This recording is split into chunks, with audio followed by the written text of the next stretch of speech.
Hello students, welcome to JDR schooling Adda. So ಇವತ್ತಿನ ದಿನ state board ನ ಕರ್ನಾಟಕ ಸ್ಟೇಟ್ ಬೋರ್ಡ್ ನ 8ನೇ ಕ್ಲಾಸ್ ನ ಹಿಂದಿ ಫಸ್ಟ್ ಚಾಪ್ಟರ್ ಏನಿದೆ, ನಿಮ್ಗೆ ಪೋಯಮ್ ಏನಿದೆ ಪ್ರಾರ್ಥನಾ ಅಂತ ಹೇಳಿ ಆ ಒಂದು ಪದ್ಯನ ಎಕ್ಸ್ಪ್ಲೇನ್ ಮಾಡ್ತಾ ಇದ್ದೀನಿ. ಹಿಂದಿ ಚಾಪ್ಟರ್ ನ first chapter, okay. Hindi subject ನ ಫಸ್ಟ್ ಚಾಪ್ಟರ್ ಪ್ರಾರ್ಥನಾ ಅನ್ನೋದನ್ನ ನಿಮ್ ಕನ್ನಡದಲ್ಲಿ ಚೆನ್ನಾಗಿ ಅರ್ಥ ಆಗೋ ರೀತಿಯಲ್ಲಿ ಎಕ್ಸ್ಪ್ಲೇನ್ ಮಾಡ್ತೀನಿ, ಓಕೆ. ಸೊ ಹಿಂದಿನಲ್ಲೂ ನಿಮ್ಗೆ ಅದ್ರ ಅರ್ಥ ಹೇಳ್ತೀನಿ, ಮತ್ತೆ ಕನ್ನಡದಲ್ಲೂ ಅರ್ಥ ಹೇಳ್ತೀನಿ, ಓಕೆ. ಸೊ ಪ್ರಾರ್ಥನಾ ನೋಡೋಣ. ಫಸ್ಟ್ ಏನಿದೆ ಅದನ್ನ ನೋಡೋಣ. ಇಲ್ಲಿ ಏನ್ ಹೇಳಿದ್ದಾರೆ, ಮನುಷ್ಯ ಜೀವನ್ ಮೇ ಸದ್ಭಾವ ಕಾ ಪ್ರಧಾನ ಸ್ಥಾನ ಹೇ. ಏನ್ ಹೇಳ್ತಾರೆ, ಮನುಷ್ಯ ಜೀವನದಲ್ಲಿ ಸದ್ಭಾವನೆಯ, ಒಳ್ಳೆ ಭಾವನೆಯ ಪ್ರಧಾನ ಒಂದು ಸ್ಥಾನ ಇದೆ, ಮುಖ್ಯ ಸ್ಥಾನ ಇದೆ ಅಂತ ಹೇಳಿ ಹೇಳ್ತಾರೆ, ಓಕೆ. छोटे बड़े का भेदभाव न रख न रखते हुए सबके साथ मिलजुल कर रहना चाहिए. ಏನ್ ಹೇಳ್ತಾರೆ, ಚಿಕ್ಕವರು ದೊಡ್ಡವರು ಅಂತ ಹೇಳಿ ಯಾವುದೇ ಭೇದ ಭಾವ ಇಟ್ಕೊಳ್ಳಾರ್ದೆ, ಮೇಲು ಕೀಳು ಯಾವುದೇ ಭಾವ ಇಟ್ಕೊಳ್ಳಾರ್ದೆ ಎಲ್ಲರೂ ಸೇರಿ ಜೊತೆಯಾಗಿರ್ಬೇಕು ಅಂತ ಹೇಳಿ ಹೇಳ್ತಾರೆ, ಓಕೆ. किसी का अपमान नहीं करना चाहिए और अपने देश के प्रति अभिमान रखना चाहिए. ಏನ್ ಹೇಳ್ತಾರಪ್ಪ ಇಲ್ಲಿ, ಯಾರದೇ ಪ್ರತಿ ಏನು ಕೆಟ್ಟ ಉದ್ದೇಶ ಇಟ್ಕೊಳಕ್ ಹೋಗ್ಬೇಡಿ, ಅಪಮಾನ ಮಾಡೋ ಅಂತ ಒಂದು ಬುದ್ಧಿನ ಇಟ್ಕೊಳಕ್ ಹೋಗ್ಬೇಡಿ. ಅದೇ ರೀತಿ ಏನ್ ಹೇಳ್ತಾರೆ, ದೇಶದ ಪ್ರತಿ, ನಮ್ಮ ದೇಶ ನಮ್ಮ ಮಾತೃಭೂಮಿ ಅನ್ನೋದ್ರ ಬಗ್ಗೆ ಏನಿಟ್ಕೊಳ್ಳಿ, ಅಭಿಮಾನ ಇಟ್ಕೊಳ್ಳಿ ಅಂತ ಹೇಳ್ತಾರೆ. ಅದೇ ವಿಷಯದ ಮೇಲೆ ಇಲ್ಲಿ ಪ್ರಾರ್ಥನಾ ಅಂತ ಹೇಳಿ ಪದ್ಯ ಬರ್ದಿದ್ದಾರೆ, ಓಕೆ. ಸೊ ಪದ್ಯ ನೋಡೋಣ ಏನಿದೆ ಅಂತ ಹೇಳಿ. ಸಚ್ ಬೋಲೆ ಸಚ್ ಬಾತ್ ವಿಚಾರೆ. ಏನ್ ಹೇಳ್ತಾ ಇದ್ದಾರೆ, ನಿಜ ಹೇಳಿ. ಸಚ್ ಬೋಲೆ ಅಂದ್ರೆ ನಿಜ ಹೇಳಿ, ಸಚ್ ಬಾತ್ ವಿಚಾರೆ, ನಿಜ ಸತ್ಯವಾಗಿರೋದನ್ನೇ ಯೋಚನೆ ಮಾಡಿ, ಸತ್ಯವಾಗಿರೋದನ್ನೇ ಮಾತಾಡಿ ಅಂತ ಹೇಳ್ತಾ ಇದ್ದಾರೆ ಇಲ್ಲಿ, ಓಕೆ. ಭಲೆ ಕಾಮ ಪರ ಜೀವನವಾರೆ. ಏನು, ಒಳ್ಳೆ ಕೆಲ್ಸದ ಮೇಲೆ ಇಡೀ ಜೀವನವನ್ನ ವ್ಯತೀತ ಮಾಡ್ರಿ. ಒಳ್ಳೆ ಕೆಲಸ ಮಾಡೋದಿಕ್ಕೆ ನಿಜ ಹೇಳಿ, ನಿಜವಾದ ಸಂಗತಿಯನ್ನ ಮಾಡ್ಕೊಳ್ಳಿ, ಸತ್ಯ ವಿಚಾರಗಳನ್ನ ಮಾಡಿ, ಮತ್ತೆ ಒಳ್ಳೆ ಕೆಲಸಗಳನ್ನ ಮಾಡೋದ್ರಲ್ಲಿ ಜೀವನವನ್ನ ಕಳಿಯೋಣ ಅಂತ ಹೇಳಿ ಹೇಳ್ತಾ ಇದ್ದಾರೆ.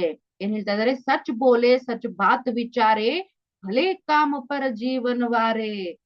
ನಿಜ ಹೇಳ್ಬೇಕು, ನಿಜ ಯೋಚನೆ ಮಾಡ್ಬೇಕು, ಮತ್ತೆ ಒಳ್ಳೆ ಕೆಲಸದಲ್ಲಿ ಜೀವನವನ್ನ ಕಳಿಬೇಕು ಅಂತ ಇಲ್ಲಿ ಹೇಳ್ತಾ ಇದ್ದಾರೆ. ಮಿಲ್ಕರ ರಹೆ ನಿಯಮ ಅಪನಾಯೆ ಬೀತಿ ಬಾತೋ ಕೋ ಬಿಸ್ರಾಯೆ. ಏನ್ ಹೇಳ್ತಾರೆ, ಮಿಲ್ಕರ ರಹೆ ನಿಯಮ ಅಪನಾಯೆ, ಎಲ್ರೂ ಜೊತೆಗಿರನ, ನಿಯಮಗಳ ಪಾಲನೆಯನ್ನ ಮಾಡೋಣ. ಏನೇ ನಿಯಮಗಳಾಗಿರಲಿ, ಜೀವನದ ನಿಯಮಗಳಾಗಿರಲಿ, ಮತ್ತೊಂದೇ ನಿಯಮಗಳಾಗಿರಲಿ, ಸುತ್ತಮುತ್ತಲಿನ ವಾತಾವರಣದ ನಿಯಮಗಳಾಗಿರಲಿ, ನಿಯಮಗಳನ್ನ ಏನ್ ಮಾಡೋಣ, ಎಲ್ಲರೂ ಸೇರಿ ಪಾಲಿಸೋಣ ಅಂತ ಹೇಳ್ತಾರೆ. ಕಳೆದು ಹೋಗಿರೋ ಮಾತುಗಳನ್ನ ಬಿಟ್ಟು ಬಿಡೋಣ, ಮರ್ತ್ ಬಿಡೋಣ ಅಂತ ಹೇಳ್ತಾರೆ. ಬಿಸ್ರಾಯೆ ಅಂದ್ರೆ ಮರ್ತ್ ಬಿಡೋದು. ಏನ್ ಹೇಳ್ತಾ ಇದಾರೆ ಇಲ್ಲಿ, ಮಿಲ್ಕರ ರಹೆ ನಿಯಮ ಅಪನಾಯೆ, ಜೊತೆಯಾಗಿ ಇರೋಣ, ಮತ್ತೆ ಎಲ್ಲಾ ನಿಯಮಗಳ ಪಾಲನೆಯನ್ನ ಮಾಡೋಣ. ಭೀತಿ ಬಾತೋಂಕೋ, ಏನು ಕಳೆದು ಹೋಗಿರೋ ಮಾತುಗಳನ್ನ ಮರ್ತ್ ಬಿಡೋಣ ಅಂತ ಹೇಳ್ತಾ ಇದ್ದಾರೆ. ಹಿಂದೆ ಏನೇ ತಪ್ಪಾಗಿದ್ರು, ಏನೇ ಆಗಿದ್ರು ಅವೆಲ್ಲವುಗಳನ್ನ ಮರ್ತು ಇವಾಗ ಎಲ್ಲರೂ ಸೇರಿ ಚೆನ್ನಾಗಿರೋಣ ಅಂತ ಹೇಳಿ ಹೇಳ್ತಾ ಇದ್ದಾರೆ. ಛೋಟೆ ಬಡೆ ಸಭಿ ಮಿಲ್ ಜಾಯೆ ಗಿರೆ ಹುವೆ ಕೋ ತುರತ್ ಊಟಾಯೆ. ಏನ್ ಹೇಳ್ತಾ ಇದ್ದಾರೆ, ಚಿಕ್ಕವರು ದೊಡ್ಡವರು ಅನ್ನೋ ಭೇದ ಭಾವ ಇಲ್ಲದೆ ಎಲ್ಲರೂ ಜೊತೆಗಿರೋಣ. ಯಾರಾದ್ರೂ ಬಿದ್ದೋಗಿದ್ರೆ ಅವ್ರನ್ನ ಅಷ್ಟು ಬೇಗನೆ ಎತ್ತಿ ಬಿಡೋಣ ಅಂತ ಹೇಳ್ತಿದ್ದಾರೆ. ಬಿದ್ದೋಗಿರೋದು ಅಂದ್ರೆ ಕೇವಲ ಕೆಳಗ್ ಬಿದ್ದೋರಂತ ಮಾತ್ರ ಅರ್ಥ ಅಲ್ಲ.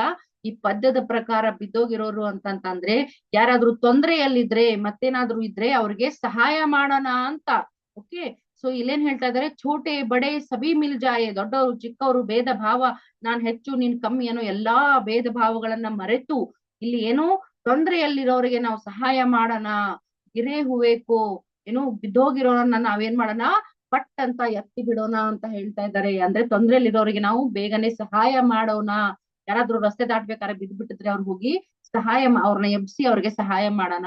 ಯಾರೋ ಮತ್ತೊಂದ್ ತೊಂದ್ರೆಯಲ್ಲಿದ್ರೆ ಅವ್ರಿಗೆ ಹೋಗಿ ನಾವು ಪಟ್ ಅಂತ ಸಹಾಯ ಮಾಡೋಣ. ಭೇದ ಭಾವ ಬೇಡ ನಮ್ಮಲ್ಲಿ ಅಂತ ಹೇಳಿ ಹೇಳ್ತಾ ಇದ್ದಾರೆ, ಓಕೆ.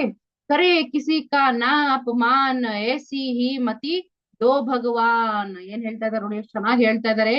ಕರೆ ಕಿಸಿ ಕಾ ನಾ ಅಪಮಾನ್, ಯಾರ್ದು ಅಪಮಾನ ಮಾಡದೆ ಇರೋ ಹಾಗೆ ದೇವ್ರೇ ನನಗೆ ಬುದ್ಧಿ ಕೊಡಪ್ಪ ಅಂತ ಹೇಳ್ತಾ ಇದಾರೆ. ಮತಿ ಅಂದ್ರೆ ಏನು, ಬುದ್ಧಿ. ದೇವರ ಹತ್ರ ಏನ್ ಕೇಳ್ತಾ ಇದಾರೆ, ಯಾರ್ದು ಅಪಮಾನ ನಾನು ಮಾಡದೆ ಇರೋ ಹಾಗೆ ನನಗೆ ದೇವ್ರೇ ಬುದ್ಧಿ ಕೊಡಪ್ಪ ಅಂತ ಹೇಳಿ ದೇವರಲ್ಲಿ ಕೇಳ್ತಾ ಇದಾರೆ. ಎಷ್ಟು ಒಳ್ಳೆ ವಿಚಾರ ಅಲ್ವಾ. ಯಾರ ಬಗ್ಗೆನೂ ಕೆಟ್ಟ ಭಾವನೆಯನ್ನ ಯೋಚನೆ ಮಾಡೋದ್ ಬೇಡ. ನಾನು ಒಳ್ಳೆ ವಿಚಾರನೆ ಇಟ್ಕೊಂಡಿರ್ಬೇಕು, ಯಾರನ್ನು ನಾನು ಅಪಮಾನ ಮಾಡಬಾರ್ದು, ಅದೇ ರೀತಿ ನನಗೆ ಒಳ್ಳೆ ಬುದ್ಧಿ ಕೊಡಪ್ಪ ದೇವ್ರೇ ಅಂತ ಹೇಳಿ ದೇವ್ರಲ್ಲಿ ಕೇಳ್ತಾ ಇದ್ದಾರೆ. ಏಕ ರಹೆ ಸದ್ಭಾವ ರಖೆ ಹಮ್ ದೇಶ ದೇಶ ಮೇ ಮಾನ ರಖೆ ಹಮ್. ಏನ್ ಹೇಳ್ತಾ ಇದ್ದಾರೆ, ಎಲ್ಲರೂ ಒಂದೇ ತರ ಇರೋಣ, ಒಂದೇ ಸದ್ಭಾವನೆಯನ್ನ ಇಟ್ಕೊಳ್ಳೋಣ ನಾವೆಲ್ಲರೂ ಅಂತ ಹೇಳ್ತಾರೆ. ದೇಶದಲ್ಲಿ ನಾವೆಲ್ಲರೂ ಏನು ಪ್ರಜೆಗಳಿದೀವೋ ನಾವೆಲ್ಲರೂ ಒಂದೇ ತರ ಇರೋಣ, ಒಂದೇ ತರ ಸದ್ಭಾವನೆಯನ್ನ ಇಟ್ಕೊಳ್ಳೋಣ, ಒಳ್ಳೆ ಭಾವನೆಯನ್ನ ಇಟ್ಕೊಳ್ಳೋಣ ಅಂತ ಹೇಳ್ತಾ ಇದ್ದಾರೆ. ದೇಶ ದೇಶ ಮೇ ಮಾನ ರಖೆ ಹಮ್ ಅಂದ್ರೆ ದೇಶದ ಬಗ್ಗೆ ನಮ್ಗೆ ಮಾನ ಇರ್ಬೇಕು ಅಂತ ಹೇಳ್ತಾರೆ. ನಮ್ಗೆ ಅಭಿಮಾನ ಇರಬೇಕು, ಮಾನ ಇರ್ಬೇಕು, ನಮ್ಗೆ ಗೌರವ ಇರ್ಬೇಕು ನಮ್ಮ ದೇಶದ ಬಗ್ಗೆ ಮಾತ್ರ ಅಲ್ಲ, ದೇಶದಲ್ಲಿರೋ ವ್ಯಕ್ತಿಗಳ ಬಗ್ಗೆನೂ ನಮ್ಗೆ ಅಭಿಮಾನ ಇರ್ಬೇಕು, ಗೌರವ ಇರ್ಬೇಕು. ನಮ್ಮವರು ಸ್ವಂತದವರು ಅನ್ನೋ ಅಂತ ಒಂದು ಅಭಿಮಾನ ಇರ್ಬೇಕು ನಮ್ಗೆ ಅಲ್ವಾ. ಅಣ್ಣ ತಮ್ಮಂದ್ರ ತರ ಇರ್ಬೇಕು, ಅಕ್ಕ ತಂಗಿರ್ ತರ ಇರ್ಬೇಕು, ಶತ್ರುಗಳ ತರ ನಾವೇ ಹೊಡೆದಾಡೋದಲ್ಲ, ಹೌದಲ್ವಾ. ದೇಶದ ಬಗ್ಗೆ ನಮಗೆ ಅಭಿಮಾನ ಇರ್ಬೇಕು. ಅದಕ್ಕೆ ಏನ್ ಹೇಳ್ತಾರೆ, ಏಕ ರಹೆ ಸದ್ಭಾವ ರಖೆ ಹಮ್. ಏನು ಒಂದೇ ಆಗಿರೋಣ, ಎಲ್ಲ ಒಳ್ಳೆ ಭಾವನೆ ಇಟ್ಕೊಳ್ಳೋಣ, ಸದ್ಭಾವನೆಯನ್ನು ಇಟ್ಕೊಳ್ಳೋಣ ಅಂತ ಹೇಳ್ತಾರೆ. ದೇಶ ಮೇ ಮಾನ ರಖೆ ಹಮ್. ನಮ್ಮ ದೇಶದ ಬಗ್ಗೆ ನಮ್ಗೆ ಮಾನ ಇರ್ಬೇಕು, ನಮ್ಗೆ ಅಭಿಮಾನ ಇರ್ಬೇಕು, ಗೌರವ ಇರ್ಬೇಕು ಅಂತ ಹೇಳಿ ಹೇಳ್ತಾ ಇದ್ದಾರೆ. ಹಠ ಛೋಡೆ ಸಂಯಮ್ ಅಪನಾಯೆ. ನಾವು ಹಠ ಮಾಡೋ ಬುದ್ಧಿನ, ಗಡಿಬಿಡಿ ಮಾಡೋ ಬುದ್ಧಿನ, ತಪ್ಪು ನಿರ್ಧಾರಗಳ ಬುದ್ಧಿನ ಬಿಟ್ಟು ಬಿಡ್ಬೇಕು. ಸಂಯಮವನ್ನ ನಾವು ಏನ್ ಮಾಡ್ಬೇಕಂದ್ರೆ ಸಮಾಧಾನವಾಗಿರೋದನ್ನ, ಶಾಂತವಾಗಿರೋದನ್ನ ನಾವೇನ್ ಮಾಡ್ಬೇಕು, ಕಲಿಬೇಕು, ನಾವು ಅಳವಡಿಸ್ಕೋಬೇಕು. ಅಪನಾಯ ಅಂದ್ರೇನು, ಅಳವಡಿಸ್ಕೊಳ್ಳೋದು, ಒಪ್ಕೊಳ್ಳೋದು ಅಂತ. ಶಾಂತವಾಗಿರೋ, ಸಂಯಮದಿಂದ ಇರೋ ಅಂತ ಬುದ್ಧಿನ ನಮಗೆ ದೇವ್ರು ಕೊಡ್ಲಿ. ಕೆಟ್ಟ ಬುದ್ಧಿನ ಬಿಟ್ಟು ಹಠ ಮಾಡೋ ಬುದ್ಧಿನ ಬಿಟ್ಟು, ಹಠ ಮಾಡೋ ಬುದ್ಧಿ ಒಳ್ಳೇದಾ? ಖಂಡಿತ ಇಲ್ಲ ಅಲ್ವಾ. ಹಠ ಮಾಡೋ ಬುದ್ಧಿನ ಬಿಟ್ಟು, ಕೆಟ್ಟ ಬುದ್ಧಿನ ಬಿಟ್ಟು, ಸಂಯಮದಿಂದ ಶಾಂತಿ ಸದ್ಭಾವನೆಯಿಂದ ಇರೋಂತ ಬುದ್ಧಿ ನಮಗ್ ಬರ್ಲಿ ಅಂತ ಇಲ್ಲಿ ಹೇಳ್ತಾ ಇದಾರೆ. ಸಂಯಮವನ್ನ ಒಪ್ಕೊಳ್ಳೋಣ ಅಂತ ಹೇಳ್ತಾ ಇದ್ದಾರೆ. ಹಠ ಛೋಡೆ ಸಂಯಮ್ ಅಪನಾಯೆ. ಹಠ ಬಿಟ್ಟು ಸಂಯಮ, ಶಾಂತಿ ಸದ್ಭಾವನೆಯನ್ನ ನಾವೇನ್ ಮಾಡ್ಬೇಕು, ಒಪ್ಕೋಬೇಕು ಅಂತ ಹೇಳ್ತಾರೆ. ಮಾತೃಭೂಮಿ ಪರ್ ಬಲಿ ಜಾಯೆ. ಏನಂತ ಹೇಳ್ತಾರೆ, ಮಾತೃಭೂಮಿ ಅಂದ್ರೆ ನಮ್ಗೆ ಅಷ್ಟೊಂದು ಇಷ್ಟ ಇರ್ಬೇಕು, ಮಾತೃಭೂಮಿಗೋಸ್ಕರ ನಾವು ಸಾಯಕ್ಕೂ ಸಿದ್ಧ ಆಗಿರ್ಬೇಕು ಇಲ್ಲಿ, ಹೌದಲ್ವಾ. ನಮ್ಮ ಮಾತೃಭೂಮಿನ ನಾವೇ ಕಾಪಾಡ್ಕೋಬೇಕು, ಬೇರೆ ಯಾರು ಬರಲ್ಲ. ನಮ್ಮ ಮಾತೃಭೂಮಿ ಕಾಯ್ದುಕೊಳ್ಳೋದಕ್ಕೆ ನಾವೇ ಮುಂದಾಗ್ಬೇಕು. ಅದಕ್ಕೆ ಮಾತೃಭೂಮಿ ಪರ್ ಬಲಿ ಜಾಯೆ. ಏನ್ ಹೇಳ್ತಾರೆ, ನಮ್ಮ ಮಾತೃಭೂಮಿ ಬಗ್ಗೆ ನಮ್ಗೆ ಗೌರವ ಇರ್ಬೇಕು. ಓಕೆ, ಸೊ ಪೋಯಮ್ ಅರ್ಥ ಆಯ್ತು ಅಂತ ಅನ್ಕೊಳ್ತಾ ಇದ್ದೀನಿ. ಇನ್ನೊಂದ್ಸಲ ಓದ್ಬಿಡ್ತೀನಿ ನೋಡಿ. सच बोले सच बात विचारे, भले काम पर जीवन वारे, मिलकर रहे नियम अपनाए, बीती बातों को बिसराए, छोटे बड़े सभी मिल जाए, गिरे हुए को तुरंत उठाए, करे किसी का ना अपमान, ऐसी ही मति दे भगवान, एक रहे सद्भाव रखे हम, देश देश में मान रखे हम, हट छोड़े संयम अपनाए, मातृभूमि पर ಬಲಿ ಜಾಯೆ. ಎಷ್ಟು ಸುಂದರವಾದ ಪದ್ಯ ಇದೆ. ನಾವೆಲ್ಲರೂ ಎಲ್ಲಾ ಒಂದೇ ತರ ಇರ್ಬೇಕು, ನಿಜ ಹೇಳ್ಬೇಕು, ಒಳ್ಳೆ ಗುಣ ಕಲಿಬೇಕು, ಸುಳ್ಳು ಹೇಳ್ಬಾರ್ದು, ಜೀವನದಲ್ಲಿ ಒಳ್ಳೆ ಬುದ್ಧಿ ಕಲ್ಕೋಬೇಕು, ಎಲ್ರ ಜೊತೆಗಿರ್ಬೇಕು, ಕಳೆದು ಹೋಗಿರೋ ಮಾತುಗಳನ್ನ ಮರ್ತು ಬಿಡ್ಬೇಕು, ಸಣ್ಣವ್ರು ದೊಡ್ಡವರನ್ನೇ ಭೇದ ಭಾವ ಇಲ್ಲದೆ ಎಲ್ಲರೂ ಜೊತೆಗಿರ್ಬೇಕು, ತೊಂದರೆಯಲ್ಲಿರೋರಿಗೆ ಸಹಾಯ ಮಾಡ್ಬೇಕು, ಇದೇ ರೀತಿ ಯಾರದೇ ಅಪಮಾನ ಮಾಡದೆ ಹಾಗೆ ದೇವ್ರ ನಮಗ್ ಬುದ್ಧಿ ಕೊಡ್ಬೇಕು, ನಾವೆಲ್ಲರೂ ಒಂದೇ ರೀತಿ ಸದ್ಭಾವನೆಯಿಂದ ಇರ್ಬೇಕು, ದೇಶದ ಮೇಲೆ ಗೌರವ ಅಭಿಮಾನ ಇರ್ಬೇಕು ನಮಗೆ.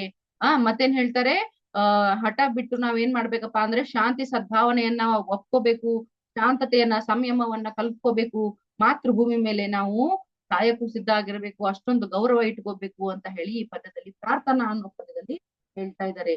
ತುಂಬಾ ಸುಂದರವಾದಂತ ಪದ್ಯವಾಗಿದೆ. ನಿಮ್ಗೆಲ್ರಿಗೂ ಅರ್ಥ ಆಗಿದೆ ಅಂತ ಅನ್ಕೋತಾ ಇದ್ದೀನಿ. ಓಕೆ, ಅರ್ಥ ಆಗಿಲ್ಲ ಅಂದ್ರೆ ಕಮೆಂಟ್ ಮೂಲಕ ತಿಳಿಸ್ಬೋದು. ನೆಕ್ಸ್ಟ್ ಚಾಪ್ಟರ್ ನ ಆದಷ್ಟು ಬೇಗ ಅಪ್ಲೋಡ್ ಮಾಡ್ತೀನಿ. ಯಾರ್ಯಾರು ಇಲ್ಲಿವರೆಗೂ ಸಬ್ಸ್ಕ್ರೈಬ್ ಮಾಡಿಲ್ವೋ ಸಬ್ಸ್ಕ್ರೈಬ್ ಮಾಡಿ, ವಿಡಿಯೋನ ಲೈಕ್ ಮಾಡಿ, ಶೇರ್ ಮಾಡಿ, ಓಕೆ, ಸಪೋರ್ಟ್ ಮಾಡ್ತಾ ಇರಿ. ಮತ್ತೆ ನೆಕ್ಸ್ಟ್ ನಿಮ್ಗೆ ಏನಾದ್ರು ಡೌಟ್ಸ್ ಇದ್ರೆ ಕಮೆಂಟ್ ಮಾಡಿ ಕೇಳಬಹುದು. ನೆಕ್ಸ್ಟ್ ಚಾಪ್ಟರ್ ನ ಆದಷ್ಟು ಬೇಗ ಅಪ್ಲೋಡ್ ಮಾಡ್ತೀನಿ ಅಂತ ಹೇಳ್ತಾ ಇದ್ದೀನಿ. ಅಲ್ಲಿವರೆಗೂ ಗುಡ್ ಡೇ ಸ್ಟೂಡೆಂಟ್ಸ್.